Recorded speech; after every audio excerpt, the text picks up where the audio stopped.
Hi viewers, நம்ம வந்து இங்கே பாருங்கள், பசங்க வந்து இங்கே காரு வாஷ் பண்ணிகிட்ருக்காங்க. இங்கே 2 பசங்க வந்து கார் வந்து வாஷ் பண்ணுறது தப்பு கிடையாது வந்து. ஏன்னா வந்து அப்பா அம்மாவுக்கு ஹெல்ப் பண்ணுறாங்க இங்கே வந்து. ஸோ அப்பாவுக்கு ஹெல்ப் பண்ணிகிட்ருக்காங்க. ஸோ ப்ளீஸ் தேங்க்யூ அப்படின்றது வந்து எதுக்கு வந்து யூஸ் பண்ணுறோம் அப்படின்றது நம்ம தெரிஞ்சுக்கலாம். The value of good manners childrens வந்து சில்ட்ரன்ஸ்க்கு வந்து ஒரு வேல்யூ ஆஃப் குட் மேனர்ஸை வந்து சொல்லிக் கொடுக்கறதுல வந்து இந்த ப்ளீஸ் தேங்க்யூன்றது ப்ளீஸ்ன்றது வந்து நானும் உங்களோட இதில் கலந்துக்கிறேனோ இல்லை வந்து நானும் செய்கிறேன் அப்படின்னு சொல்லி கேட்கும்போது ப்ளீஸ் அப்படின்றது, இல்லை வந்து நமக்கு ஏதாவது தேவைப்படுது அப்படின்னு நினச்சிக்கோங்களேன்.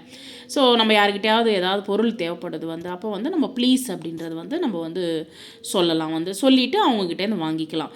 வாங்கிட்டு அதை யூஸ் பண்ணிவிட்டு திருப்பி கொடுக்கும்போது தேங்க்யூ அப்படின்றது வந்து நம்ம கண்டிப்பாக சொல்லணும் வந்து. இது வந்து the value of good manners சில்ட்ரன்ஸை. Helping at home, water fun for kids. பசங்களோட வந்து சும்மா ஜாலியாக வந்து பசங்களை வந்து கார் துடைக்க சொல்லி இல்லை வந்து கார் வாஷ் பண்ண சொல்லி வந்து இது போல் வந்து ஒரு ஜாலியாக வந்து ஒரு டைம் பாஸை வந்து நம்ம வந்து கொடுத்து பண்ண வைக்கலாம் வந்து. ஸோ இங்கே வந்து என்ன கொடுத்துருக்காங்க வந்து ப்ளீஸ் தேங்க்யூன்றது வந்து நம்ம குழந்தைங்களுக்கு வந்து குட் மேனர்ஸை வந்து நம்ம சொல்லி கொடுக்கலாம் வந்து.